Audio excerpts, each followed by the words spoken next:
Hello everyone, welcome to true IAS and PCS. तो दोस्तों, political theory की book से हम लोग स्टार्ट करते हैं अपना चैप्टर नंबर 3, इक्वालिटी। जैसा कि आपको पता है, हम लोग हर एक जो आप कह लो कि जो आइडिया है या फिर जो प्रिंसिपल है, हम लोग उसको एक एक प्रिंसिपल को, चाहे फ्रीडम हो, है ना, फ्रीडम ऑफ एक्सप्रेशन हो, लिबर्टी हो, हम उसको एक एक डेडिकेटेड वे में एक एक प्रिंसिपल को एक एक चैप्टर के तौर पर पढ़ रहे हैं।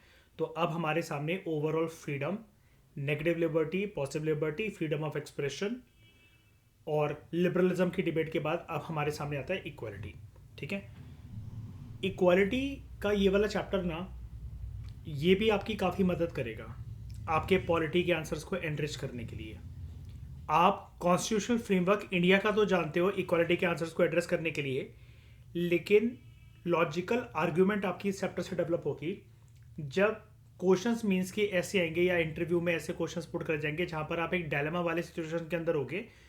कॉन्स्टिट्यूशनल आर्टिकल आपको एक फैक्चुअल फ्रेमवर्क और एक पाथ तो दे पाएंगे आंसर करने की, लेकिन मेंस और इंटरव्यू में दोनों ही जगह पर आपका opinion building on the spot वहां पर 30 सेकेंड्स के अंदर होना डिफिकल्ट हो सकता है। विद रिस्पेक्ट टू अगर आप समानताओं की बात करो, इक्वालिटी की बात करो, और इन इक्वालिटी को, असमानताओं को कैसे हटाना है। ये चैप्टर अपने 15-20 पेजेस में आपका इस फील्ड को लेकर ओपिनियन बिल्डिंग का काम कर देगा, इक्वालिटी। ठीक है, तो चलो उसको समझते हैं।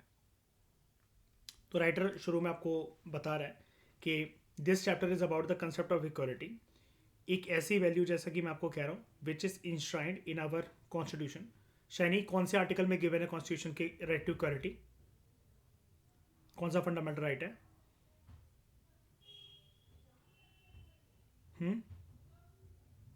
इक्वालिटी की बात शरिया कहां पर होती है संविधान में?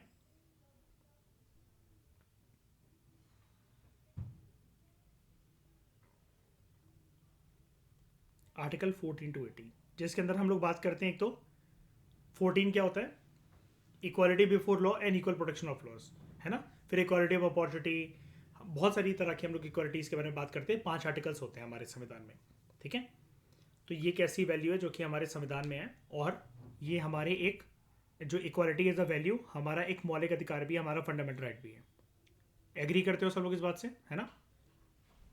तो राइटर आपसे कह रहा है कि हम इस कंटेक्स्ट में कुछ क्वेश्चंस को एग्जामिन करेंगे कि इक्वालिटी क्या है and why should we be concern about this moral and political ideal. देखो, इक्वालिटी को पहले से ही आपको राइटर एक हिंट दे रहा है कि ये एक मॉरल प्रिंसिपल भी होता है और ये एक पॉलिटिकल प्रिंसिपल भी होता है। ऐसी बातें ना इस बुक में छोड़ा मत करो। हमारे लिए बहुत ईजी है कि हम डायरेक्टली जो है कि आप कहो कि ये फालतू बातें क्या डिस्कस कर रहे हैं, डायरेक्टली अपन लोग चैप्टर को टारगेट करके चलते हैं और शॉर्ट में नोट्स निकाल लेते हैं 5 मिनट में से। ऐसा नहीं होता। पॉलिटिकल थ्योरी को पढ़ने का स्टाइल अलग होता है। ठीक है, ये कोई लक्ष्मीकांत नहीं है कि रट्टे मारकर बैठ जाओगे तो चीज़ें समझ में आ जाएंगी। तो what is equality and why should we be concern about this moral and political ideal. Writer आपको पहले से ही बता रहा है कि इक्वालिटी 2 डायमेंशंस के बारे में होता है, एक मॉरल डायमेंशन, दूसरा पॉलिटिकल डायमेंशन। इसका मैं आपको रीजन बताता हूँ। देखो, आप बिहेवियर के बारे में एक बहुत अच्छी चीज़ जानते होगे ना ईशा, जैसे you belong to field of psychology, तो आप ईशा एक चीज़ के बारे में बहुत अच्छे से जानते होगे। अगर अपन मानसिक रूप से किसी चीज़ को मान नहीं रहे ना, तो हमारे व्यवहार में भी वो चीज़ रिफ्लेक्ट नहीं होगी। ये बिहेवियर थ्योरी कहती है ना, कि अगर अपन कुछ फील नहीं कर रहे हैं ना, मान लो कि मैं आपके बारे में बहुत अच्छा फील कर रहा हूँ, तो मैं नफरत करना भी चाहूँ ना आप लोगों से, तो वो नहीं कर पाऊंगा, क्योंकि मेरा रिगार्ड आप लोगों को लेकर पॉजिटिव है, मेरा पॉजिटिव सेल्फ रिगार्ड, मेरा पॉजिटिव सेल्फ, हाँ, आपको लेकर मेरे अंदर पॉजिटिव सेल्फ रिगार्ड है या पॉजिटिव डायमेंशन है। या फिर अगर मैं किसी से नफरत करता हूँ, किसी से मुझे घृणा है, और फिर मैं उससे चेहरे पर दिखाकर अच्छा बनने की कोशिश करूँ, तो वो मैं ज़्यादा देर, ज़्यादा दिनों तक, ज़्यादा हफ्तों या ज़्यादा महीनों तक कर नहीं सकता। लॉन्ग लास्टिंग रिलेशनशिप नहीं टिक सकता मेरा उसके साथ, उस पर्सन के साथ। राइट? अब देखो, इस चीज़ को अप्लाई करो जो मैंने आपको अभी ज्ञान दिया यहाँ पर। इक्वालिटी एक ऐसी चीज़ है, सबसे पहले, आर्यन, क्या मैं ऐसा कह सकता हूँ, ये सबसे पहले हमारी साइकोलॉजी में होनी चाहिए, मानसिक रूप से, है ना ईशा? हमारी थिंकिंग पैटर्न में ठकुराइन हमारे जो थॉट्स हैं उसके अंदर हम इसको प्रीच करें, इसको प्रैक्टिस करें। क्यों शाइनी, है ना? इक्वालिटी, समानताएं प्रैक्टिस करने के लिए, या फिर अगर हम चाहें कि समानताएं होनी चाहिए, इक्वालिटी होनी चाहिए, उसके लिए सबसे पहले ये थिंकिंग मानसिक रूप से अपनी मानसिकता में उजागर करनी पड़ेगी हमें, है ना? और जब हमारे जैसे पूरे देश के लोग, एक रीजन के लोग, एक नेशन स्टेट या स्टेट के लोग जब इस चीज को मानने लगेंगे, इस चीज को फॉलो करने लगेंगे, तो प्राची तभी वो चीज जाकर एक पॉलिटिकल रूप लेगी ना, जिसके बारे में सब लोगों को गलत फील होता है, तभी तो उसके ऊपर जाकर कानूनी व्यवस्था बनती है। क्यों क्यों श्रेया, है ना? यही होता है कि नहीं होता है? तो साइकोलॉजिकल रूप से या फिर थिंकिंग पैटर्न के रूप से अगर आप कोई भी चीज को सोचो जिसका मॉरल एस्पेक्ट है, ठीक है, तो तभी उसका जाकर एक पॉलिटिकल एस्पेक्ट निकलेगा। पॉलिटिकल एस्पेक्ट कैसे निकलेगा? इसको लॉ की प्रोटेक्शन मिलेगी, इसके ऊपर कोई ना कोई एक एक्ट बनेगा, या तो ये बीइंग अ पॉलिटिकल आइडियल, कोई भी चीज हो, चाहे वो इक्वालिटी हो, चाहे कुछ भी हो, अगर वो पॉलिटिकल आइडियल है तो लॉ होगा, उसके ऊपर एक्ट होगा, या फिर highest law of the land, देश के संविधान में भी उसके बारे में जिक्र हो सकता है। अभी को बताओ, हमारे देश में, सिर्फ अभी हमारे देश की बात करो, सारे लोग ऐसे हैं ना जो कि चाहते हैं कि इक्वालिटी जो है स्टैब्लिश हो, चाहते हैं ना? आप चाहते हो कि भेदभाव हो? अभी जैसे मैंने आपको फर्स्ट चैप्टर के अंदर बताया था, इंसान अगर सोसाइटी में अपना जो ओहदा है, अपनी जो पोजीशन है, अगर उसको थोड़ा सा नीचे तबके की मानता है, तब तो वो कहेगा कि इक्वलिटी जो है होनी चाहिए सोसाइटी के अंदर। लेकिन अगर सोसाइटी में कुछ लोग अमीर हैं या वेल ऑफ हैं या वो क्रीमी लेयर के लोग हैं, पर इसका अगर वो हैं ऐसे पोजीशन पे, तो पर इसका मतलब ये है क्या कि वो इक्वालिटी एज अ प्रिंसिपल को प्रीच नहीं करना चाहते, फॉलो नहीं करना चाहते, या फिर वो नहीं चाहते सोसाइटी में इक्वालिटी हो? क्योंकि सोसाइटी में अगर इक्वालिटी नहीं होगी तो उनकी भी जो पोजीशन है, कोई गारंटी है क्या ठकुराइन कि वो लंबे समय तक उसको फॉलो कर सकेंगे, उसको प्रैक्टिस कर सकेंगे? नहीं है ना ऐसा, क्यों ईशा? ठीक है, तो इक्वालिटी हो या कोई सा भी प्रिंसिपल हो, उसके लिए शाइनी क्या होता है कि सबसे पहले एक मॉरल एस्पेक्ट होता है, फिर पॉलिटिकल एस्पेक्ट होता है। सबसे पहले कोई भी चीज मॉरल आइडल के बेसिस पर होनी चाहिए, फिर पॉलिटिकल आइडल के बेसिस पर होनी चाहिए। और ये जब हम मॉरल एस्पेक्ट के बेसिस पर अपने संविधान में जैसे किसी चीज का कोई जिक्र करते हैं, तो हम उसको क्या मानते हैं? जब सब लोग एक एग्जांपल मांग रहा हूं मैं आपसे, एक एग्जांपल मुझे दो कि सब लोग जो है मॉरल एस्पेक्ट के बेसिस पर किसी चीज को फॉलो कर रहे हैं, किसी चीज को प्रीच कर रहे हैं, और फिर जाकर हो सकता है कि इसके ऊपर कोई कानूनी व्यवस्था बने। इसको हमारे संविधान में किस नाम से पुकारा जाता है?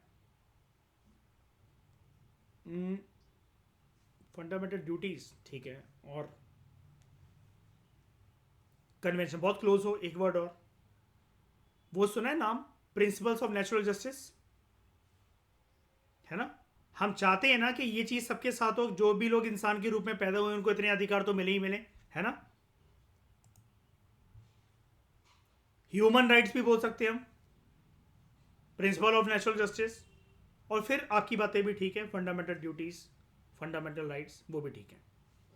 ठीक है, आज आपको एक नई चीज क्या पता लगी कि किसी भी चीज को एक पॉलिटिकल आइडल बनने के लिए उसका प्रायर रास्ता क्या होता है? वो एक मॉरल आइडल के रूप में होनी चाहिए। मॉरल आइडल समझ लो ना, यहां पर आइडल का मतलब क्या है? प्रिंसिपल। एक मॉरल प्रिंसिपल की बेसिस पर वो होनी चाहिए। देखो, दो चीजें होती है, सभी लोग अगर किसी चीज को मॉरल प्रिंसिपल के बेसिस पर फॉलो कर रहे हैं, प्लीज मार्क माई वर्ड्स, बहुत ध्यान से सुनना मेरी बातों को, कोई भी लोग अगर देशवासी किसी भी चीज को मॉरल प्रिंसिपल के बेसिस पर प्रीच कर रहे हैं, वो मान रहे हैं, सभी लोग उससे सहमति जताते हैं, तब भी उसके ऊपर कानून बन सकता है। काफी लोगों का मानना है ये चीज मॉरल प्रिंसिपल के दायरे के अंदर आती है, लेकिन अभी तक उन लोग उसके ऊपर कानून नहीं है, और किसी ना किसी के साथ गलत हो जाता है, तब भी उसके ऊपर कानून आ सकता है। यानी कि समझ रहे हो, मॉरल प्रिंसिपल, मॉरल आइडल एक बहुत अच्छा ग्राउंड, बेहतरीन ग्राउंड बन जाता है किसी भी लॉ या एक्ट को इनेक्ट करने का, या उसको संवैधानिक रूप से संवैधानिक प्रिंसिपल बनाने का। क्लियर है ये वाली बात?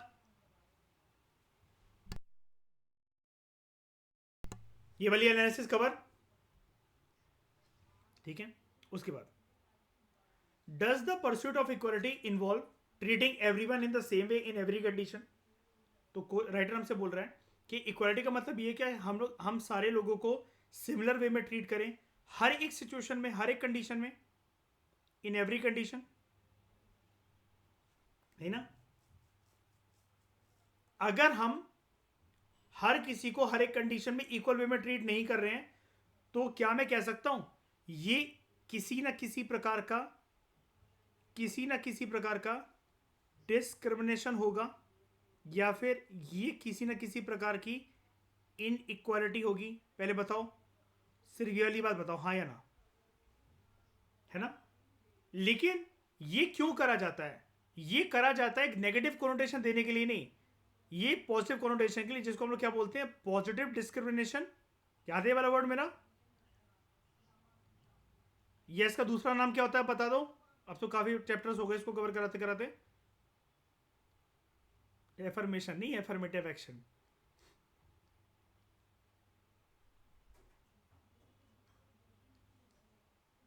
एफर्मेटिव एक्शन,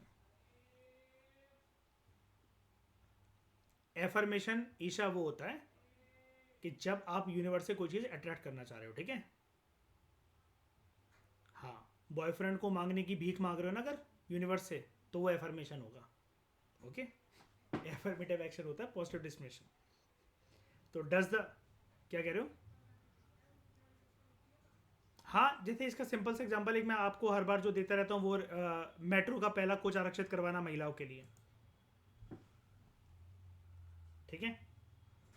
तो does the pursuit of equality involve treating everyone the same way in every condition? नहीं। अच्छा एक बात बताओ, हर किसी को हम लोग सिमिलर वे में हर एक कंडीशन में ट्रीट क्यों नहीं कर सकते हैं? इसका रीजन क्या है? ये तो चलो मैंने आंसर दे दिया पहले से ही आपको यहाँ पर कि इसको पॉजिटिव डिस्क्रिमिनेशन कहते हैं, अफर्मेटिव एक्शन कहते हैं। लेकिन शाइनी ऐसा करा क्यों नहीं जा सकता है? गुड गुड, सोसाइटल बैकग्राउंड नहीं बोलो, सोसाइटल पोजीशन सबकी अलग है। और बैकग्राउंड वाली बात ये कहो कि सब लोग अलग अलग लेवल ऑफ डिस्क्रिमिनेशन से होकर गुजरे हुए हैं पास्ट में। किसी के खिलाफ बिल्कुल नहीं हुई है, शुरू से ही वर्चस्वधारी लोग रहे हैं वो समाज के, है ना, जमींदार भी रहे हैं और टॉप श्रेणी में पैदा होने वाले लोग भी रहे हैं। लेकिन कुछ लोग ऐसे रहे हैं जिनके खिलाफ शोषण लेटर वैदिक एज से ही होता चला आ रहा है ना, और आजादी तक होते होते ऐसी कास्ट को छोटे तबके की कास्ट ही माना गया, ठीक है। तो इसका रीजन क्या है? जो आपने बताया आर्यन, वो बिल्कुल ठीक है कि हर किसी का जो बैकग्राउंड होता है ना वो अलग होता है। मतलब उस बैकग्राउंड को देखें अगर हम लोग, तो हर किसी के खिलाफ जो डिस्क्रिमिनेशन हुई है उसके डायमेंशंस अलग अलग होते हैं, किसी के खिलाफ होती है, किसी के खिलाफ नहीं होती है। और समाज में हर किसी का जो तबका होता है, हर किसी का जो लेवल होता है, वो अलग अलग पैरामीटर से गुजरता है। हम सारी बातों को हटा दें तो सिर्फ एक पैरामीटर को अगर हम लोग पकड़ लें तो ये सारी बातें हमारी क्लियर कर देगा, जेंडर स्टेटस। जेंडर स्टेटस के टर्म्स में जो जर्नली हम लोग दो तरह के जेंडर्स को कंसिडर करते हुए आए हैं एंशिएंट टाइम से, ठीक है। देखो एक बात आप समझ जाओ, being student of political science, और मतलब आप पॉलिटी पढ़ते हो, जीएस पेपर 2 पढ़ते हो, और यूपीएससी के दायरे के अंदर आप आंसर दोगे अपने बहुत सारी चीज़ों के, चाहे वो प्रीलिम्स के अंदर टिक करने वाली बात हो, मीन्स के अंदर लिखने वाली बात, इंटरव्यू के अंदर सुनाने वाली बात। आप ना हमेशा अपनी फील्ड में जो भी जानते हो उसके दायरे के अंदर आप आंसर हमेशा लिखा करो। मतलब मैं कहना क्या चाह रहा हूँ कि एग्जांपल आपसे पूछता हूँ मैं, आप मुझे बताओ, जेंडर क्या सिर्फ मेल और फीमेल तक सीमित होता है क्या? चलो अपने आंसर को एक्सपेंड करता हूँ, जेंडर क्या सिर्फ मेल, फीमेल और ट्रांसजेंडर तक सीमित होता है क्या? किसी जेंडर स्टेटस को, जेंडर क्लास को अगर रिकॉग्नाइज ना भी करा जाए तो क्या वो जेंडर का दायरा नहीं आता क्या? जेंडर क्या कोई ऐसी चीज है कि कानूनी रूप से मानी जाएगी तभी वो जेंडर क्लासिफिकेशन के अंदर आएगा? ऐसा तो कुछ नहीं है ईशा। बहुत सारी चीजें ऐसी भी होती ना साइकोलॉजिकल लेवल पर, पर्सनल लेवल पर, जो पर्सन सोचता है, जो मानता है, जरूरी नहीं उसके ऊपर कानून बने। वो पर्सन के हिसाब से तो सही होती हैं, है ना। सेक्स चेंज ऑपरेशन भी कई लोग करवाते हैं, अपना जेंडर जो प्राकृतिक रूप से होता है उसको भी चेंज कराते हैं। तो क्या उनका जेंडर स्टेटस चेंज नहीं होता क्या उस पर्सन की खुद की नजरों में? कई लोग जेंडर को बिहेवियर के बेसिस पर आइडेंटिफाई करते हैं, कई लोग जेंडर को ऑर्गन्स के बेसिस पर आइडेंटिफाई करते हैं, ठीक है। तो खैर मैं आपको ये बता रहा हूं, जनरली पास में जो दो जेंडर स्टेटस हमारे समाज में या किसी भी समाज में माने गए हैं प्राचीन काल से, वो है मेल और फीमेल। मैं आप देखना अभी आपको कितनी अच्छी डायमेंशन दूंगा मैं इस टॉपिक के ऊपर, मेल और फीमेल। अब क्या होता है, अगर आप इक्वलिटी की बात करो तो क्या ये जेंडर स्टेटस इक्वल है? नहीं ना, रहा है कभी इक्वल? तो अब इसका आंसर क्या होगा, treating everyone the same way in every condition. तो हम ये मानकर चल सकते हैं क्या कि जेंडर स्टेटस जो है वो मेल और फीमेल का बिल्कुल इक्वल तराजू पर रहा है हमेशा से? नहीं ना, इनइक्वालिटी किसके खिलाफ प्रैक्टिस हुई है? फीमेल्स। लेकिन क्या मैं ऐसा कह सकता हूं Shreya, various acts, policies, rules and regulations जो हमारे सोसाइटी में बढ़ते जा रहे हैं, महिलाओं के अधिकारों की जागरूकता की जो बात हो रही है ईशा, उसके अंतर्गत मैं ये कह सकता हूं, अगर मैं एक फिगर ले लूं कि आने वाले 100 से 200 सालों के अंदर फीमेल्स का स्टेटस बिल्कुल मैन के इक्वल हो जाएगा। जिस हिसाब से आज का जमाना है, टेक्नोलॉजिकल जमाना है, ग्लोबलाइजेशन का जमाना है, और औरतों के अधिकारों की जो बात हो रही है, और मैं अगर भारत का एग्जांपल पकड़ लूं तो आने वाले 1 से 2 सेंचुरी के अंदर फीमेल का स्टेटस बिल्कुल मेल के बराबर हो जाएगा, ऐसा कह सकता हूं।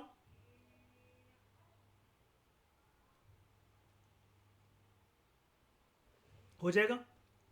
लेकिन आर्यन अब इसके अंदर एक नई थ्योरी देखो, जब मेल और फीमेल का जेंडर स्टेटस सेम हो जाएगा, लेकिन now what about third genders?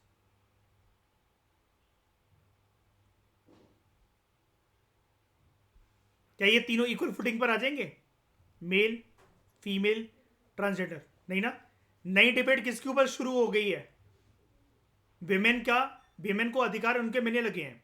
Women के अधिकार देखो, मर्द के अधिकारों का ग्राफ हमेशा से हर एक समाज के अंदर, हर एक कंट्री के अंदर ऐसे ही रहा है। एग्री करते हो? ये अगर मैं मेल ग्राफ बनाऊं तो अधिकारों का, फीमेल का अगर मैं ग्राफ बनाऊं तो वो ऊपर से उठता हुआ नीचे आया है, बॉटम पर आया, यहां पर फेमिनिज्म की मूवमेंट्स हुई, इसके बाद ये उठना शुरू हो गया है। एग्री करते हो? ठीक है। अब यहां पर क्या एक बीज बोया गया है, एक बीज बोया गया जो कि बात करता है next class of gender classification की। I repeat my words, next class of gender classification की। LGBTIQ सो ऑन, ये चलते रहते हैं, काफी सारे होते हैं। Lesbian, gay, bisexual, transgender, intersexual and queer. अब इनके अधिकारों की बात चल रही है कि नहीं चल रही है? हैं? और ये भी अपना ग्राफ ऊपर उठाने का, जहां से बीज जो बोया गया है, यहां पर, यहां से इनका ग्राफ उठाने, ऊपर उठाने की बात चल रही है कि नहीं चल रही है? कंट्रीज लाइक यूएसए और इंडिया इनको रिकॉग्नाइज कर रहे हैं थर्ड जेंडर के तौर पर कि नहीं कर रहे हैं? मतलब अभी तो चलो ट्रांसजेंडर को ही हमारे इंडिया ने रिकॉग्नाइज करा है, लेकिन live in relationship, LGBTI community का, सेम सेक्स मैरिज, ऐसी चीजों के बारे में टॉपिक की बात हो रही है कि नहीं हो रही है? और यूएसए जैसी कंट्रीज ने लीगलाइज कर दिया इनको कि नहीं कर दिया है? इक्वालिटी का डायमेंशन मैं आपको ये बताना चाह रहा हूं, जो मैं आपको बोल रहा था अच्छी एनालिसिस मैं आपको दूंगा। इक्वालिटी का डायमेंशन मैं आपको ये बताना चाह रहा हूं, वो वक्त और जमाने के हिसाब से दोस्तों बदलता रहेगा। अगर मैं आपसे पूछूं, एक मर्द या एक औरत में से हिंदुस्तान में एक परिवार में किसकी परिस्थिति ज्यादा खराब होती है इन टर्म्स ऑफ फ्रीडम ना मिलना? मैं परिस्थिति खराब होने की बात ऐसी नहीं कह रहा कि आप बिल्कुल चंगे हो, आपको कोई कोड़ों से मारता है, बेल्टों से मारता है, लेकिन अलग अलग फॉर्म की डिस्क्रिमिनेशन। अगर आपके घर में कोई मर्द हो और फीमेल हो, आप अपने आप को ही मान लो, अगर आप किसी की बहन हो, किसी की बेटी हो, रिस्ट्रिक्शंस, लिबर्टी, फ्रीडम का दायरा कम होना, राइट्स का दायरा कम होना। कुल मिलाकर क्या आप अपने आप को इक्वल मानते हो?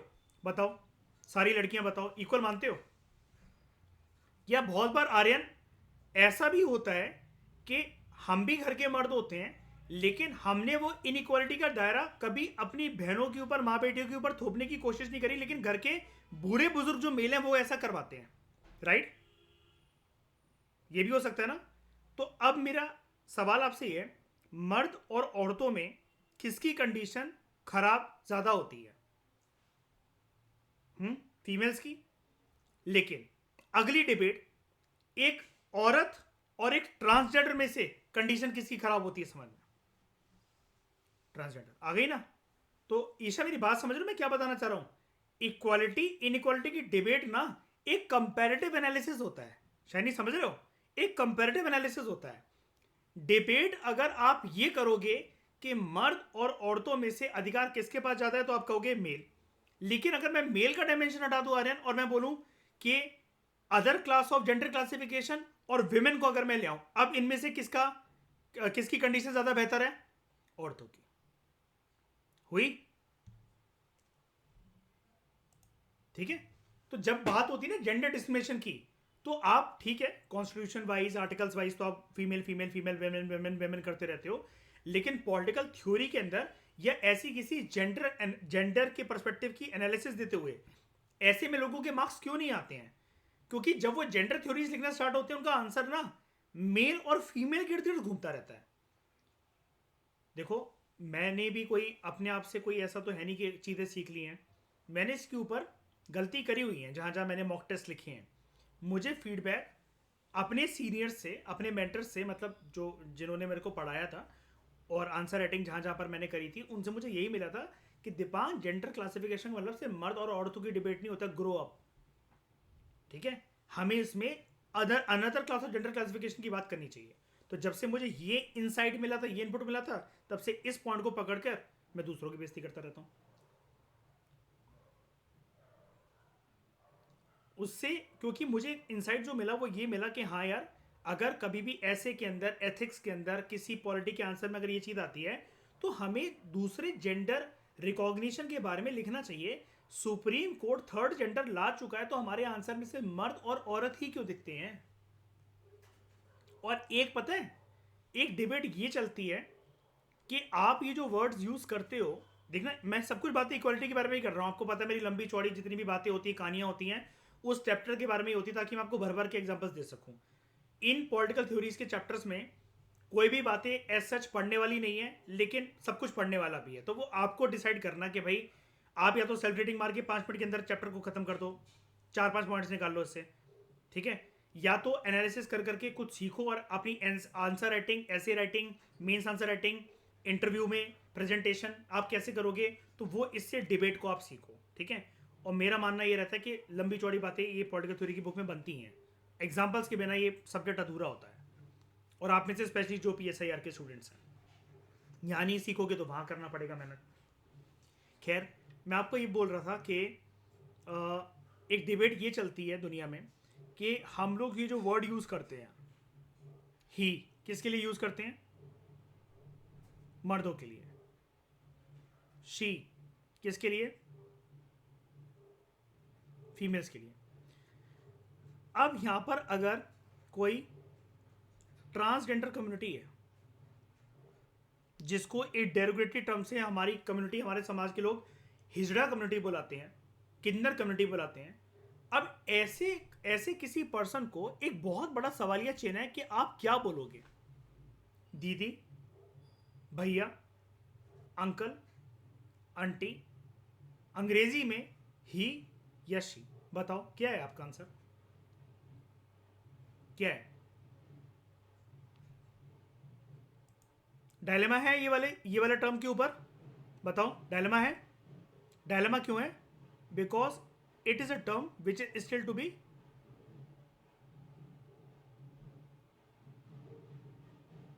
रिकॉग्नाइज्ड। ये अभी भी एक फार फेच्ड रियलिटी, क्योंकि देखो ना, यहां पर थर्ड जेंडर इसको आइडेंटिफाई कर लिया गया ट्रांसजेंडर को, लेकिन व्हाट अबाउट देयर डिनोशन? कैसे डिनोट करें हम इनको? क्या इसको ना देकर हम इक्वालिटी के प्रिंसिपल को कह सकते हैं कि अच्छे से इंप्लीमेंट नहीं कर रहे हैं, जहां पर हमारे समाज के अंदर औरतों के अधिकारों की बात होने लगी है। 106 कॉन्स्टिट्यूशनल अमेंडमेंट जो है अब सीटें रिजर्व करता है स्टेट लेजिस्लेचर वगैरह में औरतों के लिए, और औरतों की जो बातें हैं वो बहुत ज़्यादा बढ़ने लगी हैं, उनके अधिकारों की बातें होने लगी हैं, उनके अधिकार उनको मिलने भी लगे हैं, वो अपने अधिकारों से अब वंचित नहीं रह गई हैं। लेकिन फिर भी आप लोग मुझे एक बात बताओ, क्या ये जो थर्ड जेंडर की डिबेट है, अगेन ये एक नई डिबेट को स्टार्ट कर सकती है कि इक्वालिटी के रियल सेंस में जेंडर स्टेटस में आ गई कि नहीं आ गई है ना? लेकिन बात सिर्फ यहीं तक खत्म नहीं हो जाती है। थर्ड जेंडर के तौर पर इनको जो रिकॉग्नाइज करा गया, बात सिर्फ यहीं तक खत्म नहीं हो जाती है। बात यहां पर फिर आ जाती है, अगर आप ये टी को यहां से हटा दो और बाकी जेंडर स्टेटस की बात करो, अगर आप लेस्बियन, गे, बाइसेक्सुअल, ट्रांसजेंडर तो मिल गया थर्ड जेंडर स्टेटस हमारे इंडिया के अंदर, इंटरसेक्सुअल एंड क्वीर, तो वो क्या है? क्या कोई पर्सन जो है अपने जेंडर स्टेटस को चेंज भी कर सकता है क्या सेक्स चेंज ऑपरेशन करवाकर? क्या फिर उसको वो सारे अधिकार मिलेंगे, या फिर सोसाइटी में इक्वालिटी के प्रिंसिपल को फॉलो करके रह सकता है? क्या समाज इसके मॉरल एस्पेक्ट को पहचानेगी? क्या कानून उसके पॉलिटिकल एस्पेक्ट के ऊपर कुछ काम करेगा? ये अगेन एक इक्वालिटी के दायरे के अंदर, इक्वालिटी के डायमेंशन के अंदर कुछ बातें हैं जो कि सामने निकल कर आती हैं। ओके,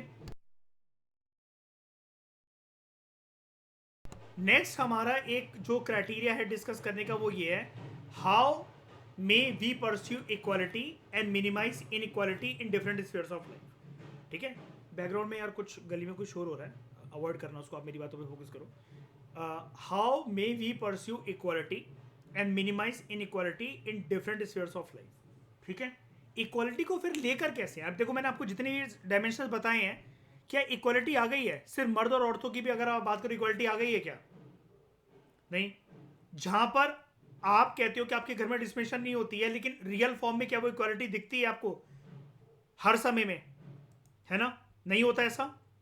ठीक है, चलो मर्द और औरतों की डिबेट को थोड़ा सा साइड रखते हैं, जो कि एक इंप्रूवमेंट के पैरामीटर पर है। ठीक है, कि फेमिनिज्म की थ्योरी, फेमिनिज्म की वेव्स के बाद औरतों के अधिकारों की बात हो रही है, और हम बहुत ऑप्टिमिस्टिक इस चीज को लेकर के आने वाले 1 से 2 सेंचुरी में, 100 से 150 सालों में, 200 सालों में उनका स्टेटस बिल्कुल मर्द के एट पार पहुंच जाएगा, एट इक्वल स्टेटस पर पहुंच जाएगा। लेकिन what about other gender classifications? तो सवाल ये उठता है हमारा, बात इस बात के ऊपर घूमती है कि इक्वालिटी फिर रियल सेंस में है क्या, और जिसको हम इनइक्वालिटी मान रहे हैं तो उसको मिनिमाइज कैसे करें इन डिफरेंट स्फीयर्स ऑफ लाइफ। और डिफरेंट स्फीयर्स ऑफ लाइफ के अंदर क्या होता है? सबसे पहले पारिवारिक रूप से असमानताएं। पारिवारिक रूप से असमानताएं मतलब क्या? बड़े और छोटे का फर्क। नॉर्मल सी बात है कि आपने सुनी होगी कि जब बड़े बात कर रहे होते हैं, जो छोटे बीच में नहीं बोलते। अगर छोटों का ओपिनियन अगर सही हो, बैलेंस हो, लॉजिकल हो, तो मतलब हर चीज के ऊपर यहां पर हमारे पास एक किंतु परंतु की आर्ग्यूमेंट है। बड़े होने का मतलब राइट, लॉजिक, रीजन, एनालिसिस और मैच्योरिटी, ये बिल्कुल नहीं होता है। उम्र बढ़ने से ये सारी चीजें आएंगी एक पर्सन के अंदर, इसके ऊपर कोई गारंटी नहीं है।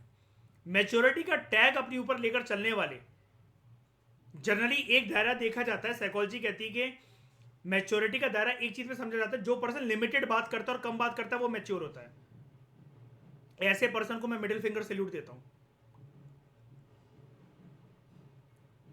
क्योंकि ऐसा पर्सन, फिर साइकोलॉजी ये भी बोलती है कि वो अपनी रियल आइडेंटिटी जो है वो बाहर नहीं निकालना चाहता। वो हो सकता है बहुत बड़ा हरामखोर या हरामखोर नहीं हो, कि ज्यादा बातें कर देंगे तो हमारी औकात सामने ना आ जाए। तो लिमिटेड बात करना उसको मैच्योरिटी का सिंबल समझा जाता है। जैसे बस्सी कहता है ना कि एक फादर की इमेज होती है, कतई बाप के, वो कम बात करता है।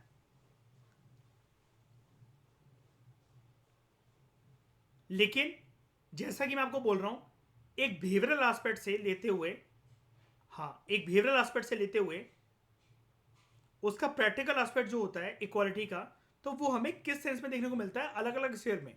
जैसे कि मैंने आपको बताया, बड़े और छोटों की डिबेट है ना, बड़े बात कर रहे हैं तो छोटे बीच में नहीं बोलते। फिर जेंडर के ऊपर, मम्मी और पापा में से किसका वर्चस्व ज्यादा है? बहन और भाई में भाई छोटा भी है तो क्या उसकी ज्यादा चलती है? क्योंकि उसको मर्द कंसिडर करा जा रहा है बचपन से ही। बाहर जॉब के दायरे के अंदर पर्सन, एक लेडी ऑर्गेनाइज सेक्टर में भी काम कर रही है, लेकिन क्या उसको उसके मैटरनिटी बेनिफिट से वंचित रखा जा रहा है? क्या उसके राइट्स वो रिकॉग्नाइज नहीं करे जा रहे हैं? या फिर उसको जॉब में इसलिए नहीं आने दिया जा रहा है क्योंकि वो पर्सन आगे चलकर प्रेग्नेंट हो जाएगा, न्यूली मैरिड पर्सन है, और फिर कंपनी को मैटरनिटी बेनिफिट देना पड़ेगा उसको। और जितने भी मेल कैंडिडेट्स उस ऑफिस के अंदर काम कर रहे हैं उससे ज्यादा क्वालिफाइड है वो लड़की।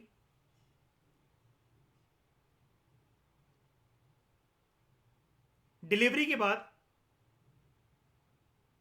डॉटर इन लॉ का जो एक रेस्टिंग फेज है उससे उसको वंचित रखना, अमीर परिवार की अगर वो बहू है तो 9 महीने के लिए उसकी सेवा करने के लिए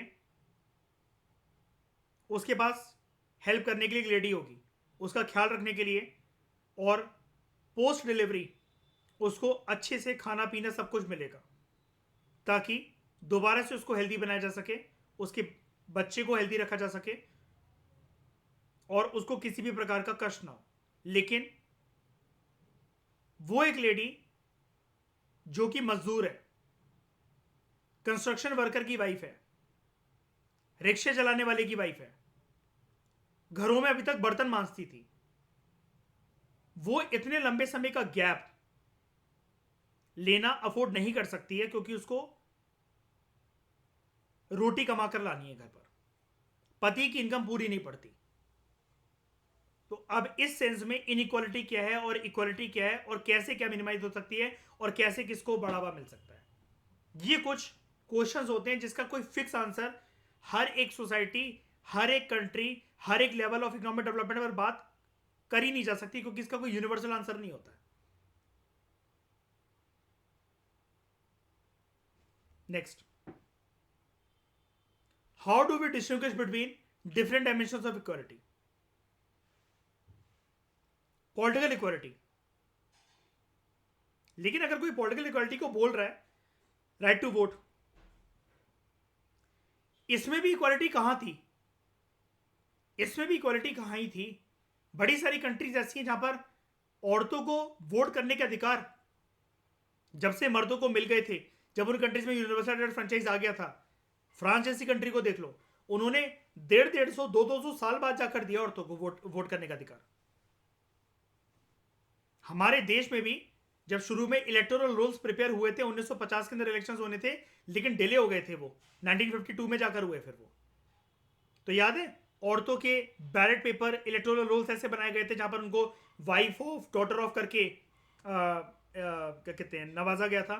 नेहरू जी ने वो पूरी लिस्ट कैंसिल करवाई थी, याद है, मैंने पोस्ट इंडिपेंडेंस में आपको पढ़ाया था कि इनके नाम लिख कर आओ पूरी प्रॉपर तरीके से, क्योंकि हम लोग पहले दिन से ही यूनिवर्सल फ्रेंचाइज को एक पॉलिटिकल इक्वालिटी के दायरे में प्रैक्टिस करना चाहते थे जहां पर मर्द और औरतों के पास वोटिंग के मामले में, राइट टू कंटेस्ट के मामले में इक्वल अधिकार हो। लेकिन बात यहां पर अगर कंटेस्ट की हो तो फिर सीटें इतनी रिजर्व क्यों नहीं है? अगर हम इतनी पॉलिटिकल फ्रीडम लेकर आना चाहते हैं तो अभी भी जो 106 अमेंडमेंट एक्ट जो आया, या फिर जो बात होती है why only 33% reservation, why not 50%? अब आप कहोगे सेंसस के अकॉर्डिंग मर्दों की संख्या ज्यादा है, वो जाता है, लेकिन भाई आप तो पॉजिटिव डिस्क्रिमिनेशन करके ज्यादा जल्दी जो है इक्वालिटी लाना चाहते हो ना। आप तो इक्विटी के प्रिंसिपल को फॉलो करते हुए जो लोग इस समाज में, हमारे देश में अधिकारों से अपने वंचित रहेंगे उनको तो ज्यादा जल्दी उठाना चाहते हो। तो इनके लिए तो, औरतों के लिए तो बल्कि 60% होना चाहिए ना रिजर्वेशन, पार्लियामेंट में, स्टेट लेजिस्लेचर में, अलग अलग जगह पे। तो वाई ओनली 33% रिजर्वेशन? अगेन कि जो डायमेंशन है इक्वालिटी की, डिबेट यहां पर ये शुरू हो जाती है कि रियल सेंस में वहां पर इक्वालिटी लाने की कोशिश करी जा रही है या फिर एक ढोंग रचाया जा रहा है। इकोनॉमिक इक्वालिटी, ये मैंने आपको बता दिया मैटरनिटी बेनिफिट वाला एग्जांपल देकर, या फिर एक न्यूली मैरिड लड़की है, उसको कंपनी मना कर रही है या किसी भी रीजन से बाहर निकाल रही है कि आगे इसको घर पे बैठ के जो है खिलाना पड़ेगा हमें जब ये प्रेग्नेंट होकर चली आएगी तो, ठीक है। और फिर मतलब इसके एग्जांपल बहुत सारे हो सकते हैं, मैं आपको गिने चुने एग्जांपल दे रहा हूं जो कि आप शॉर्ट में लिख भी सको पेपर में, आपका टाइम भी बचे और सामने वाले के सामने आपको कुछ बहुत एक आउट ऑफ द ब्लू कुछ पेश ना करना पड़े, आपके पास रेडीमेड आंसर्स हो। मैं आपको वही वो दे रहा हूँ एग्जाम्पल, आप एग्जाम्पल अनगिनत सोच सकते हो, खुद से कुछ भी बना लो, you are most welcome. Political equality, economic equality, social equality, ये वाली बात आ जाती है हमारे घर परिवार के बारे में, हमारे समाज के बारे में, और कुछ ऐसी चीज़ें कि बाहर निकलना, घर के बाहर जाना कुछ सामान लेने के लिए आधी रात को, क्या लड़कियों को अलाउड है, समाज क्या इतना सेफ है, बात सिर्फ उसकी नहीं होती कि परमिशन की, समाज इतना सेफ है क्या, वहाँ पर ऐसी कंडीशंस हैं क्या, कोई इस चीज़ की गारंटी ले सकता है क्या कि एक मर्द अगर घर से बाहर निकलेगा रात को आइसक्रीम खाने के लिए तो उसके खिलाफ छेड़छाड़ नहीं होगी, और औरत अगर निकलेगी एक शॉर्ट्स पहन के, एक लड़की अगर निकल रही है तो उसके खिलाफ कोई मोलेस्टेशन या हैरेसमेंट नहीं होगी। ये अगेन एक इक्वालिटी की डायमेंशन है। तो इक्वालिटी का जो रोल है काफ़ी हद तक वो इंडिविजुअल लेवल पर डिराइव ज़रूर होता है, लेकिन इसके लिए स्टेट को प्रोविजंस और प्रावधान बनाने पड़ते हैं ये इंश्योर करने के लिए, क्योंकि मॉरल तरीके से इंडिविजुअल अपने मानसिक रूप से इसको फॉलो तो करेगा, हर कोई चाहता है इक्वालिटी हो, समानताएं हो, लेकिन पॉलिटिकल आइडल के रूप में इस स्टेट्स क्यों लिख दिया मैंने, सॉरी, मैं नेशन स्टेट की यहाँ पर बात करना चाह रहा हूँ। स्टेट जो है वो जिम्मेदारी लेगा कि कैसे जो है इस प्रिंसिपल को इंप्लीमेंट करना है अच्छे से इन टर्म्स ऑफ लॉ, मैंने बता दिया था यहाँ पर ऊपर ही, in terms of law, in terms of act, या फिर कॉन्स्टिट्यूशनल प्रिंसिपल्स। ठीक है, तो in course of understanding and answering these questions we would encounter some important ideologies of a time के इक्वालिटी की जो डायमेंशंस होती हैं, लाइक पॉलिटिकल, इकोनॉमिक और सोशल इक्वालिटी, ठीक है, या फिर जेंडर इक्वालिटी की अगर हम लोग बात करें तो वो अलग अलग जगह पर जाकर कैसे बदलती है।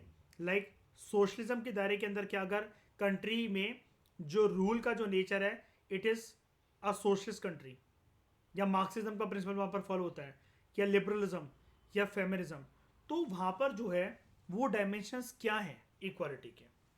ठीक है, तो in this chapter you will see some facts and figures about the conditions of inequality also.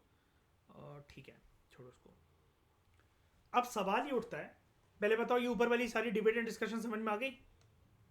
मैंने सारे पॉइंट्स पेश कर दिए आपको, कोई दिक्कत नहीं ना? और आई होप आप लोगों ने नोट कर ली होंगे, सारी चीज़ें इंपॉर्टेंट हैं, सिर्फ सुनने से देखो काम नहीं चलेगा। मैं बड़ी मेहनत करके एग्जाम्पल खोद के निकाल कर लेकर आता हूँ, बड़ी मुश्किल से स्टोरीज बनानी पड़ती हैं ऐसी, जहाँ पर फिट कर सकें हम उस चीज़ को रियलिस्टिक चीज़ों के साथ। Why does equality matter?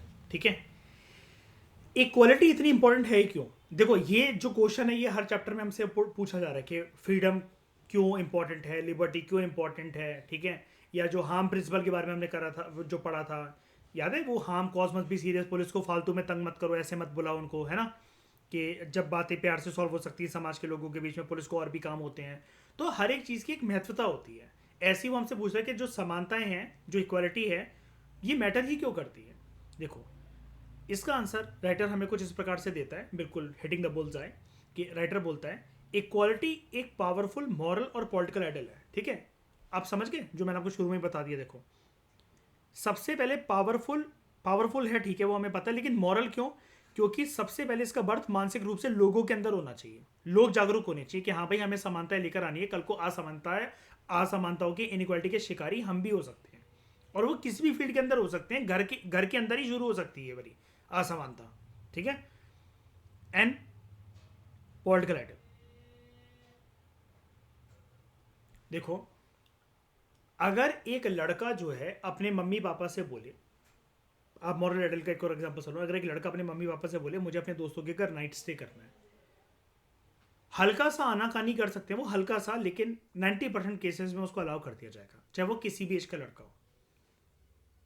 लड़की अगर ये बोले ना, लेकिन तो लड़कियों से जनरली ये कहा जाएगा, मैं पूरे हिंदुस्तान की बात कर रहा हूं, मैं ये बात नहीं कर रहा कि आपका परिवार कितना मॉडर्न है, मम्मी पापा आपके ऊपर कितना ट्रस्ट है, हर लड़की से बोला जाएगा तू अपनी दोस्तों को हमारे घर बुला ले। अब सारी लड़कियों के बीच में ये वाली बातें चल रही होगी कि मम्मी कह रही है कि तुम्हारे घर आ जा, वो भी ये कह रही है कि तुम्हारे घर आ जा, तीसरी लड़की भी ये कह रही है तुम्हारे घर आ जा। अब यहां पर क्या है, जो इक्वालिटी है, आपको ये भरोसा है कि हमारा लड़का कोई ऐसी वारदात को अंजाम नहीं देगा नाइट स्टे पर, लेकिन लड़की के ऊपर हमें ट्रस्ट है, या नहीं भी है, या जो भी है, लेकिन हमें दूसरों के ऊपर ट्रस्ट नहीं है।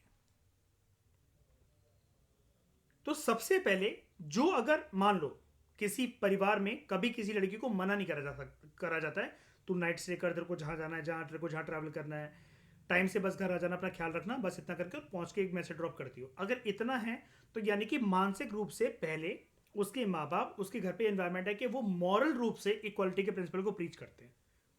लेकिन समाज में काम सिर्फ इससे नहीं चलता। मैंने अभी आपको बता दिया, ऊपर ये डिबेट को मैंने शांत कर दिया आपको ये बताकर।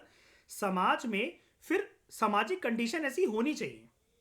अगर ये अमेरिका होता ना और अपने माँ बाप अगर अमेरिकन होते तो आपको पूछना भी नहीं पड़ता कि मैं नाइट स्टे करने जाऊं या किसी को घर पे बुलाऊं या कुछ ऐसा करूं, ठीक है, क्योंकि वहां पर उनको पता है कि ऐसा कुछ नहीं होना जा रहा है। लेकिन हम जानते हैं ऑल ओवर द वर्ल्ड वारदातें औरतों के साथ ही ज्यादा होती हैं सड़कों पर या फिर ऐसे सुनसान इलाकों में या सुनसान टाइम पर, दोपहरी का टाइम, रात का टाइम, घने कोहरे का टाइम, 12-1 बजे का रात का टाइम, जहां पर एक लड़का, एक मर्द आवाराओं की तरह रोड पे घूम सकता है लेकिन एक लड़की को खतरा होता है। ये पास के एक्सपीरियंसेस कहते हैं।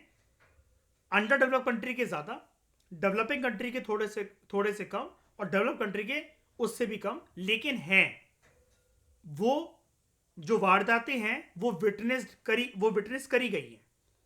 इसके लिए जरूरी है कि अगर मैं जैसे कि आपको बोल रहा था माँ बाप हमारे अमेरिकन होते तो आपको पूछना भी नहीं पड़ता, वो नहीं करना पड़ता, लेकिन हमारे देश में बहुत बंदिशें हैं बिकॉज हम सब लोग जाने अनजाने में मानसिक रूप से ये जानते हैं कि स्टेट ने ऐसी कंडीशन अभी तक हमारे समाज में नहीं बना रखी है कि जहां पर रात की सड़कें एक लड़की के, एक औरतों के घूमने के लिए सुरक्षित हो। और ऊपर से अगर कोई खबर आ जाए टीवी पर कि ऐसा ऐसा उस लड़की के साथ हुआ, ऐसा ऐसा कर लिया गया था, तो फिर और ज्यादा दिल सहम जाता है, रूह कांप जाती है घर वालों की और माँ बाप की, एक लड़की को लेकर, अपनी बेटी को लेकर। ठीक है, लेकिन वहीं पर अब देखो मॉरल एडिले कैसे बदलता है। गुजरात में, जिसको ऑब्वियस सी बात है मोदी का अड्डा माना जाता है, तो उधर क्या होता है आप जानते हो कि गुजरात में जो एक ट्रेडिशनल फेस्टिव सीजन जो मनाया जाता है बहुत धूमधाम से, वो होता है ये जो लोग जो वहां पर डांडी और गरबा जो करते हैं, राइट।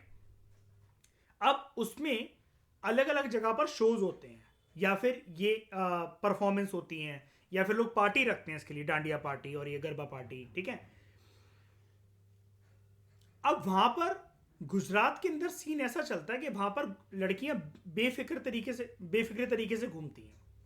मतलब मैं आवारा की बात नहीं कर रहा, लेकिन अगर उनको रात को कहीं जाना है, कोई गरबा डांडिया पार्टी है, 2:30-3 बजे रात को खत्म हो रही है, आराम से वो स्कूटी पर वापस आ जाती हैं, वो शहर सेफ माना जाता है। ऐसी जो if I am not wrong जहां पर शनि शिंगणापुर है महाराष्ट्र में, वो जगह एक ऐसी है, if I am not wrong मुझे नहीं पता, लेकिन महाराष्ट्र में एक जगह ऐसी है, वो पूरी जगह में किसी भी घर में दरवाजे नहीं है।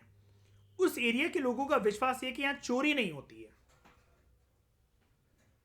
एक जगह ऐसी महाराष्ट्र में, आई थिंक शनि शिंगणापुर वाला इलाका ही है वो, प्रॉपर नहीं पता मुझे, नासिक है या शनि शिंगणापुर है, पता नहीं कौन सा, लेकिन वहां पर लोगों ने घरों में दरवाजे नहीं लगा रखे हैं। वहां पर कभी 200-250 साल से दरवाजे नहीं है जब से वो शहर बना था मेडिवल इंडिया के टाइम पर, क्योंकि लोगों की मान्यता यह कि यहां पर चोरी नहीं हो सकती है। अब समान रूप से किसी के घर पे दरवाजे नहीं है, किसी को डर नहीं है, तो सबसे पहले आपको इक्वालिटी को प्रीच करने के लिए मानसिक रूप से सेटिस्फाई होना पड़ता है, फिर राज्य जो है उसके लिए कंडीशंस बनाएगा कानूनी व्यवस्था में, संवैधानिक व्यवस्था की फॉर्म में। संवैधानिक व्यवस्था में इसलिए कह रहा हूं, संविधान में नहीं लिखा गया तो उस चीज को डाल देगा, गलत चीज से लिखा गया है तो हेरा फेरी करके फिर उसको मोल्ड कर देगा। अब ये हेरा फेरी मोल्ड करने का मतलब क्या है, प्रोसीजर ऑफ अमेंडमेंट। तो equality powerful moral political ideal है that has inspired and guided human society for many centuries। हर कोई चाहता है कि समानताएं आए सोसाइटी के अंदर, सब लोगों को इक्वल वे में ट्रीट करा जाए, इक्वल अपॉर्चुनिटीज मिले, सब कुछ मिले। आप भी घर परिवार के रूप में यही चाहते हो, जॉब्स में ये चाहते हो, हर जगह ये चाहते हो, हर जगह आप ये चाहते हो कि जितना प्रेशर अगर हम पर है जॉब में तो उतना एक मर्द पर भी हो। मर्द छोड़ो, मतलब एक लड़का है वो ये चाह रहा है कि बगल वाले लड़के पर भी हो, एक लड़की है वो भी चाह रही है बगल वाले लड़की पर भी हो, जितने मेल इस ऑफिस में काम कर रहे हैं उनके ऊपर हो। हर जगह आप ये चाहते हो कि आप जो हो अपने स्पाउस के सामने उतना ही स्टैंड ले सको जितना वो आपके लिए मतलब अपने लिए स्टैंड ले रहा है। तो आप इक्वलिटी को हर जगह प्रीच करते हो। जस्ट लाइक आप फ्रीडम को बहुत जगह, मतलब हर जगह हर सिचुएशन में मतलब प्रीच करते हो, ठीक है। तो it is implicit in all faiths and religion, ठीक है। देखो, इक्वालिटी के बारे में हिडन तरीके से या हर एक जो विश्वास और धार्मिक विश्वास की जो जड़ है वो है इक्वालिटी, ठीक है। हर एक धर्म बात करता है इक्वालिटी के बारे में, ये कहना चाह रहा है राइटर आपसे। और हर एक धर्म इक्वालिटी को प्रीच करने के बारे में ज्ञान भी देता है कि कोई फर्क नहीं रखना चाहिए मर्द और औरतों के बीच में, किसी पूजा पाठ से किसी को वंचित नहीं करना चाहिए। धर्म जो है कभी भी किसी भी रंग रूप जात बिरादरी के इंसान के बेसिस, मतलब रंग रूप जात बिरादरी के बेसिस पर किसी इंसान में भेदभाव नहीं करता। जो वर्ण सिस्टम है, किसी भी धार्मिक किताब प्रूव किसी भी धार्मिक किताब के अंदर इस बात को प्रूव नहीं करा जा सकता कि वर्ण सिस्टम जैसी कोई चीज होती है। ये वैदिक एज के टाइम पर इंसानों ने बनाई है और ये कन्वेंशन के तौर पर एक प्रक्रिया चली आ रही है क्योंकि ये नॉर्म बन गया, ठीक है। तो इक्वालिटी का प्रिंसिपल हर एक धार्मिक विश्वास में, धार्मिक किताबों में, धार्मिक ग्रंथों में और ओवरऑल धर्म की नियति जो है, जो धर्म के प्रिंसिपल्स हैं, जो उसका मूल रूप है, वहां पर इक्वालिटी प्रीच करी जाती है। जो कि सारे धर्म ये प्रोक्लेम करते हैं that all human beings to be the creation of God, ठीक है। चाहे आप सिखिज्म को देख लो, आप इस्लाम को देख लो, आप क्रिश्चियनिटी को देख लो, आप हिंदुज्म को देख लो, ज़ोरोआस्ट्रियनिज्म को देख लो, हर एक धर्म की कॉमन लाइन यही होती है कि भगवान की नज़रों में, ठीक है, सारे इंसान इक्वल हैं और सारे लोग भगवान के द्वारा बनाए गए हैं। तो भगवान जो है वो भेदभाव नहीं करता किसी के भी बीच में, ठीक है। जैसे एक डिबेट ये शुरू हो जाती है ना कि अगर आप औरतों को, जैसे मतलब मान लो किसी टेम्पल प्रोमाइसिस के अंदर क्या कहते हैं घुसने से रोक रहे हो, तो फिर मर्दों की इतनी औकात ले आओ ना कि अगर तुम्हें उनको उनके अधिकारों से वंचित करना है तो एक तलवार उठाओ सारे मर्द और एक दिन के अंदर सारी औरतों को इस दुनिया से, पृथ्वी से मिटा दो और आपस में सेक्स करके फिर बच्चे पैदा कर लेना। जब औरतों के अधिकारों से उनको वंचित रखा जा रहा है, she is the creator of a mail.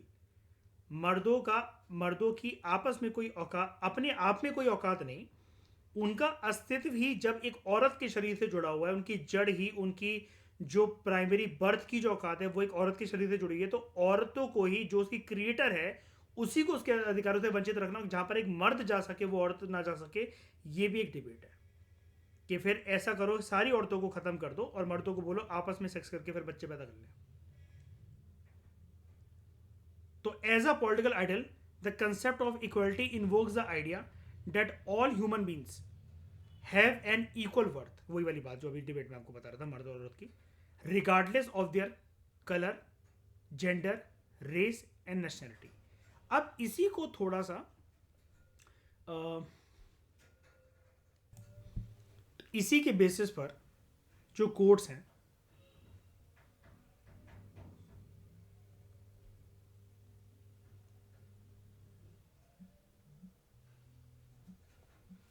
वो प्रेगमेटिक जजमेंट्स देते हैं, ठीक है। जिसका आधार होता है, उनकी जजमेंट्स में दिखता है जो जिसका आधार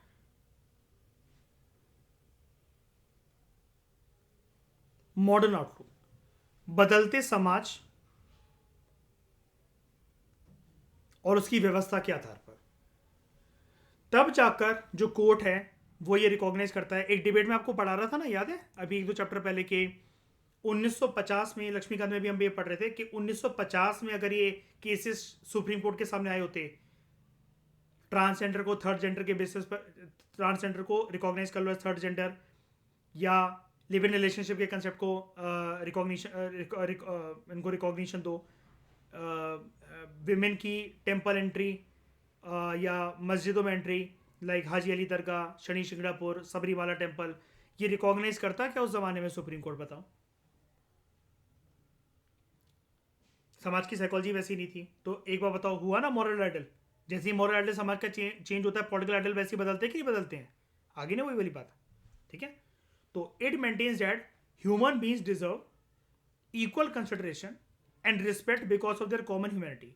क्या ये चीज जो है श्रेया, ये वाली जो लाइन है, human beings deserve equal consideration and respect because of their common humanity, ये सुप्रीम कोर्ट की जजमेंट में with regard to temple entry of women, मतलब शनि शिंगणापुर, हाजी अली दरगाह या सबरीमाला, इसमें दिखती है कि नहीं दिखती है ना? लिव इन रिलेशनशिप, या फिर सेम सेक्स मैरिज, या फिर right to marry a person of his or her choice, article कौन सा 21 के अंदर है ना। ये दिखती है कि नहीं दिखती, ये सारी चीजें बिल्कुल दिखती हैं। लेकिन ये एक मॉडर्न आउटलुक है, समझ रहे हो ना। अब जैसे थर्ड ट्रांसजेंडर को थर्ड जेंडर रिकॉग्नाइज कर दिया सुप्रीम कोर्ट ने। अभी कोई डिबेट चल रही है, आजकल कोई डिबेट चल रही है कि लेस्बियन, गे, बाइसेक्सुअल, इंटरसेक्सुअल, क्वीयर को आइडेंटिफाई करा जाए as 5th 6th 7th 8th 9th 10th gender. चल रही है कोई बात ऐसी? चल रही है ऐसी कोई डिबेट चल रही है आजकल? सुनते हो क्या? आते हैं बहुत सारे आर्टिकल। कोई धरना प्रदर्शन मूवमेंट सुन रहे हैं उनकी, देख रहे हो क्या बड़े सारे सालों से? नहीं है ना ऐसा कुछ। जनरली 90% केसेस में किसकी मूवमेंट सुनते हो?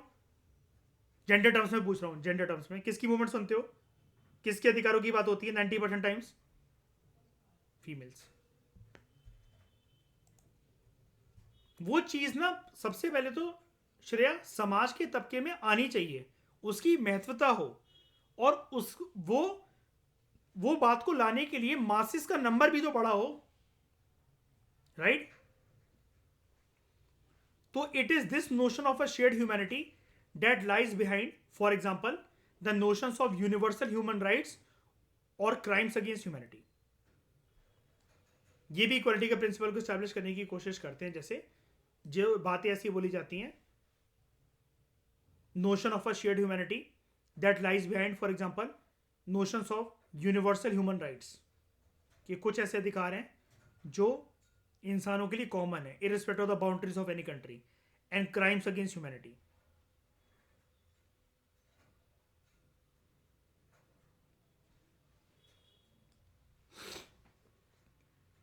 जैसे एक चीज बताता हूं मैं आपको,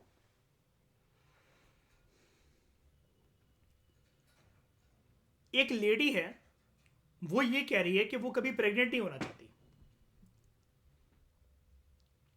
ठीक है, अपने घर वालों से, अपने पति से, इन लॉज से उसने कहा कि वो कभी प्रेग्नेंट नहीं होना चाहती, उसका मतलब मन नहीं है प्रेग्नेंट होने का।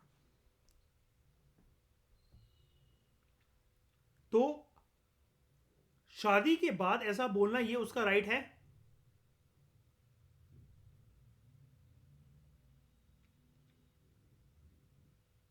हस्बैंड उसको समझाए, लेकिन वो फिर भी इस बात पे अड़ी हुई है कि नहीं होना चाहती वो प्रेग्नेंट। अब बताओ।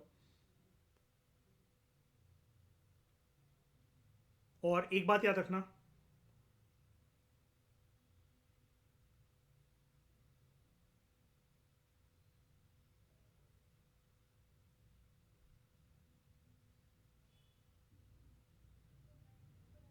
अगर हम बात करते हैं ना शादी की, तो एक चीज आपको पता होगी,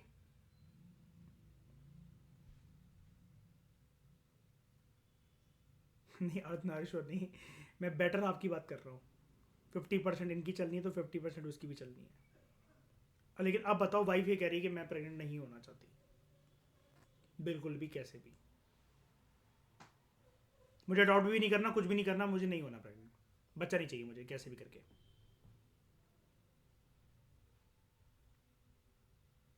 बताओ। इस केस में, इस केस में इक्वालिटी का डायमेंशन क्या होगा, या फिर ह्यूमन राइट का डायमेंशन क्या होगा, या क्राइम अगेंस्ट ह्यूमैनिटी कैसे इन्वोक होगा? एनीवन?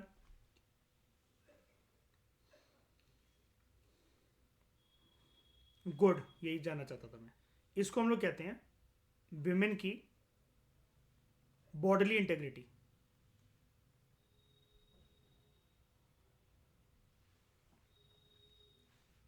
इसको कोई, इसको कोई वंचित कर सकता है? बताओ, कोई छीन सकता है इसको? इसको ब्रीच करा जा सकता है बॉडीली इंटेग्रिटी को? बताओ। मैं करना चाहिए की बात नहीं कर रहा, करना चाहिए तो इसकी अंडरस्टैंडिंग और मेच्योरिटी की बेसिस पर होगा। लेकिन इसको वैसे कोई वॉलेट कर सकता है क्या? वॉलेट इन द सेंस में ऐसी बात नहीं कर रहा कि मतलब विमेन को फोर्स करना, नहीं तो प्रेग्नेंट हो, घर वाले क्या सोचेंगे, मेरे मम्मी पापा क्या सोचेंगे, अगर कोई पति ऐसा बोले तो।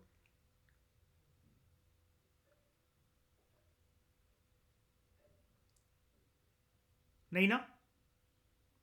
लेकिन अगर ये चलो मैं इसको ना एक क्राइम अगेंस्ट ह्यूमैनिटी बनाकर दिखाता हूं, ठीक है, कैसे?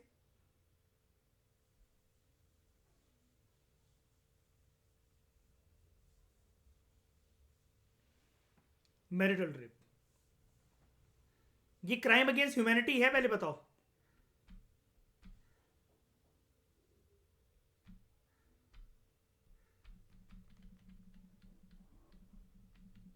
Marital rape crime against humanity हुआ कि नहीं हुआ? उसके फ्रंटियर को छूता है कि नहीं छूता इस बात की? लेकिन अब सुनो दर्दनाक बात क्या है। दर्दनाक बात यह है, मैरिटल रेप क्या कोई पनिशेबल या क्रिमिनल ऑफेंस है हमारे कानूनी दायरे के अंदर भारत में? कोई रिकॉग्नाइज भी करता है इस बात को? कानून कानून की बात कर रहा हूं, मतलब मैं डिबेट डिबेट में तो हर चीज रिकॉग्नाइज होती है। कानून रिकॉग्नाइज करता है? नहीं। अब मुझे एक बात बताओ, इस केस में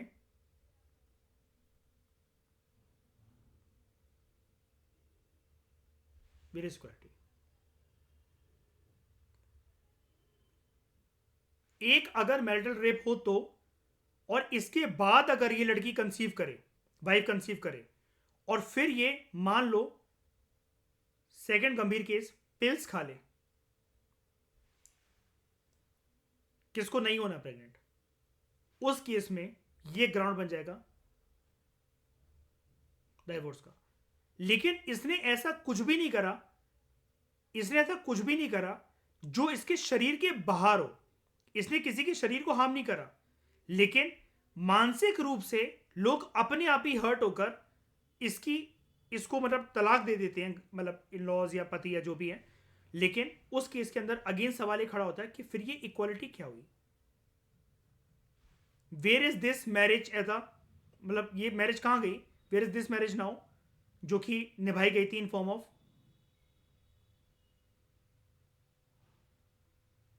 सोशल कॉन्ट्रैक्ट, जहां पर बात करी गई थी बेटर हाफ की।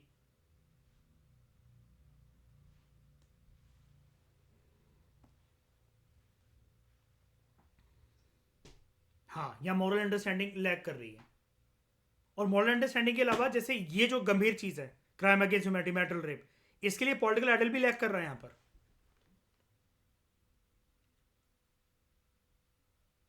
बिकॉज मैरिटल रेप के कंसेंट में एक चीज जो आपकी इक्वालिटी को प्रिंसिपल को हार्म करती है, ऑब्वियस ही बात है फॉर फीमेल्स, मतलब बट ऑब्वियस तो नहीं है ये। अब ये कहना बहुत मुश्किल है, शायद से आपको बहुत अटपटा लगे कि मैरिटल रेप का शिकार सिर्फ औरतें नहीं होती हैं, मर्द भी हो सकते हैं, ठीक है। मैं वही कह रहा हूँ कि कहना बहुत मुश्किल है, आपको बहुत अटपटा लग सकता है ये वाली बात कि ये क्या कह रहे हो सर।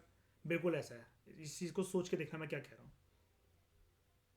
हाँ, तो मैं एक बात कह रहा था, एक चीज़ की रिकॉग्निशन की जरूरत है जो कि Singapore south east Asian countries ने रिकॉग्नाइज कर लिया है। सिर्फ एक वर्ड ऐड करना होता है कानून की नज़रों में हमें,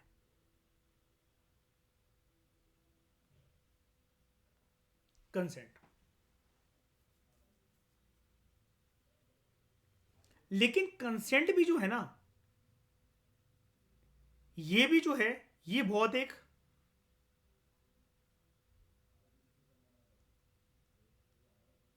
वेवी राइट होता है। मतलब wavy right in the sense कि ये फिक्स नहीं होता, ये ना डगमगाता हुआ सा राइट होता है। कैसे? अगर कोई लिव इन रिलेशनशिप में कपल रह रहे हैं and they are having physical relationship, जब तक वो कंसेंट है तब तक कोई बात नहीं।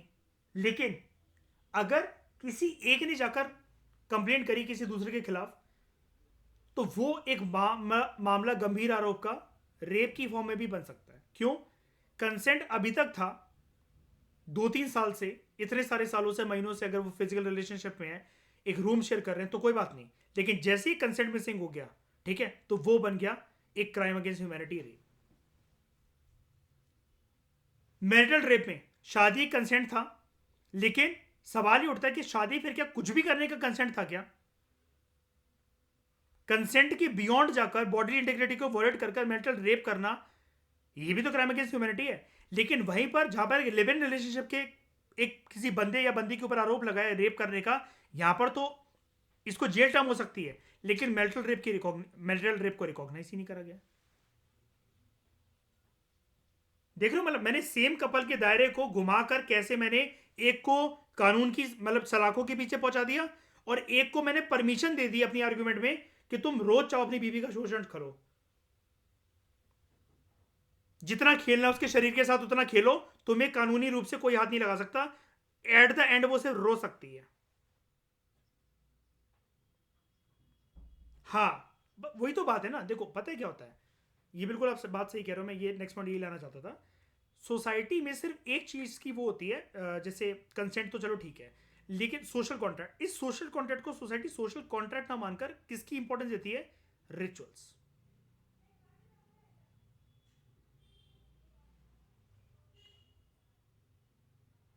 रिचुअल्स के बेसिस पर जब आप समाज में किसी को दिखाकर ये प्रूफ कर देते हो this is my husband, this is my wife, और सेम सेक्स मैरिज भी अगर हो, अगर रिचुअल्स के बेसिस पर आप हुआ है, सोसाइटी ने उसको रिकॉग्नाइज करा है, कुछ लोग आपके शादी में शामिल हुए हैं, वो हुए हैं, लेकिन फिर बंद कमरे में पीठ पीछे क्या हो, आप चाहे मारो, मतलब मारो या पिट रहे हो, या आपके खिलाफ कोई भी अत्याचार हो रहा है, मानसिक रूप से, शारीरिक रूप से, कुछ भी है, तो वो चीज जो है सोसाइटी ये कहती है कि वो चीज संभल सकती है।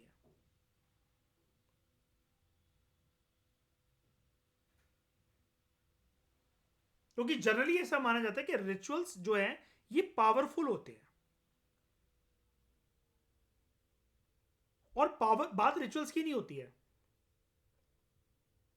अगर आप स्टैटिस्टिक देखोगे ना, मैं आपको जब सोशियोलॉजी पढ़ाऊंगा, एक्स्ट्रा मैरिटल अफेयर का एक बारी स्टैट्स देखना इंडिया का 2000 नेशनल फैमिली हेल्थ सर्वे, पता नहीं कौन सी बॉडी है वो जिसने निकाला था, 2010 से लेकर 2021 तक का एक बारी एक्स्ट्रा मैरिटल अफेयर का वो आंकड़े देखना, और अरेंज मैरिज के भी देखना, लव मैरिज के भी देखना, ठीक है? तब मैं आपको पढ़ाऊंगा, मुझे अच्छे से क्योंकि याद नहीं है, लेकिन वो बहुत चौंकाने वाले फैक्ट्स हैं।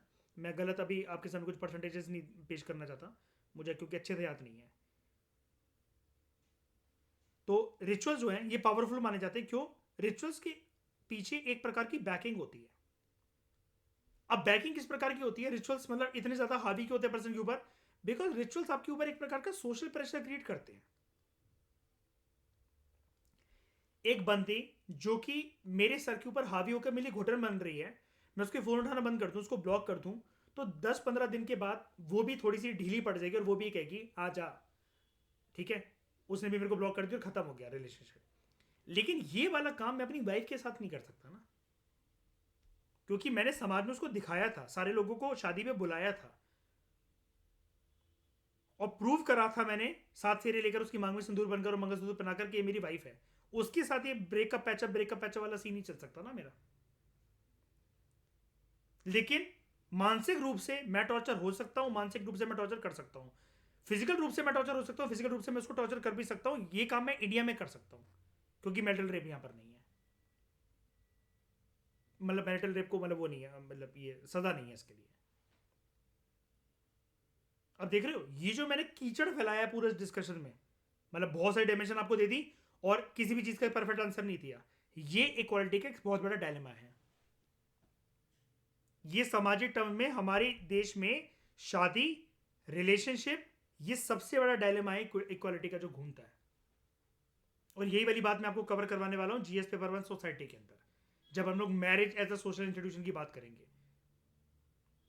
याद है श्रेया वो क्वेश्चन भी आया था ना इस बारी कि मैरिज क्या एक पवित्र बंधन बनकर रह गया या फिर हंसी मजाक का खेल बनकर रह गया? इस बारी मेंस का क्वेश्चन था वो, है ना?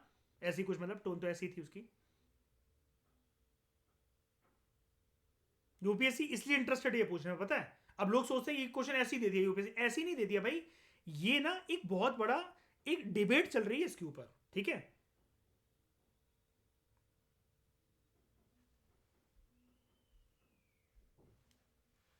तो in modern period the equality of all the human beings has been used as a rallying slogan in the struggles against the states and social institutions which uphold inequalities of rank, wealth, status और privilege among people।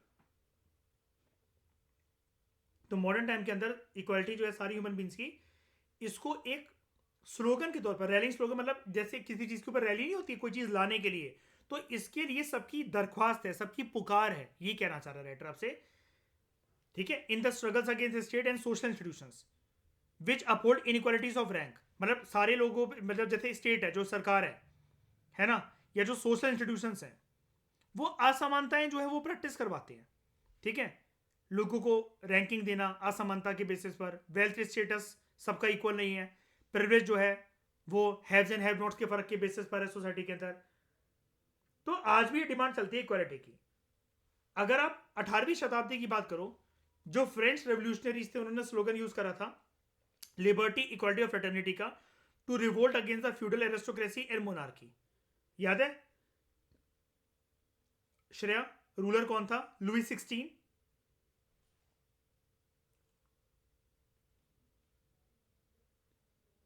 ठीक है, सुना है किसी ने Louis 16 का नाम?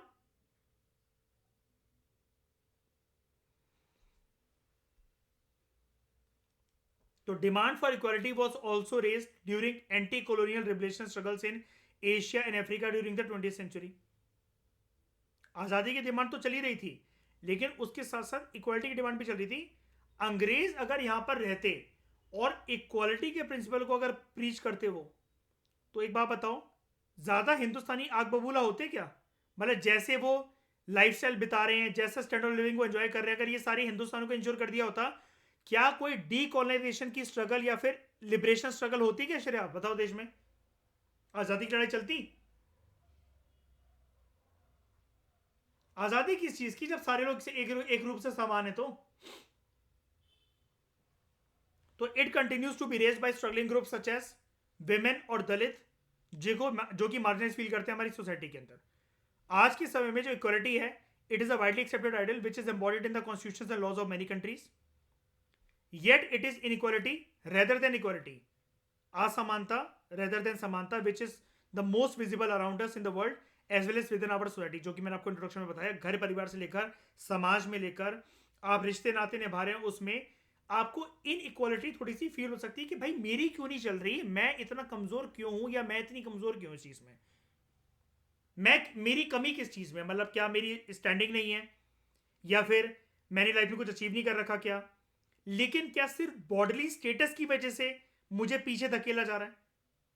Again मैं बात करूं मतलब इनडायरेक्टली मेल फीमेल की डिबेट की, ठीक है। इन आवर कंट्री हम लोग ये देखते हैं, जो स्लम्स हैं they exist side by side with luxury housing. जैसे सबसे बड़ा इसका एग्जांपल क्या है? धारावी। उसके जस्ट पीछे क्या है, जस्ट आगे क्या है? मुकेश अंबानी का घर। Schools with world class facilities and air condition classrooms along with schools, जहां पर पीने का पानी तक लोगों को अवेलेबल नहीं है, टॉयलेट्स अवेलेबल नहीं है, खाना बर्बाद हो रहा है, ठीक है। एंड किसी किसी के पास तो खाना भी नहीं है। खाना बर्बाद हो रहा है इन द सेंस मैं स्कूल की कैंटीन की बात कर रहा हूँ, और ऐसी जगह पर जहाँ पर कैंटीन तो छोड़ो, मिड डे मील स्कीम वगैरह जो है वो भी अच्छे से इंप्लीमेंट नहीं हो पाई है अभी तक। और आपको पता ना, लैक ऑफ टॉयलेटिंग फैसिलिटीज़ की वजह से ड्रॉप आउट रेट्स भी बढ़ता है, स्पेशली लड़कियों को माँ बाप निकाल लेते हैं स्कूल से, ठीक है। तो there are glaring differences between what the law promises and what we see around us. कानून तो बहुत कुछ प्रॉमिस करता है आसपास, लेकिन हमें जो है वो चीजें कम देखने को मिलती हैं। जैसे श्रेया, याद है एक 5 ईयर प्लान जो हमने इकोनॉमिक प्लानिंग वाले जो चैप्टर करे थे कुछ महीने पहले, उसमें एक 5 ईयर प्लान है, I think 10th 5 year plan. उसने प्रॉमिस करा था ना कि देश में जितनी भी जो पवित्र नदियां उसको साफ करा जाएगा, गंगा, यमुना, है ना, 2007 तक या 2012 तक, 2007 तक क्लीन करा जाएगा, फिर 12 तक जो अदर स्टैचेज है उनको क्लियर करा जाएगा। प्रॉमिस करा गया था ना उस प्लान के अंदर। 10वां या 11वां कोई 5 ईयर प्लान था।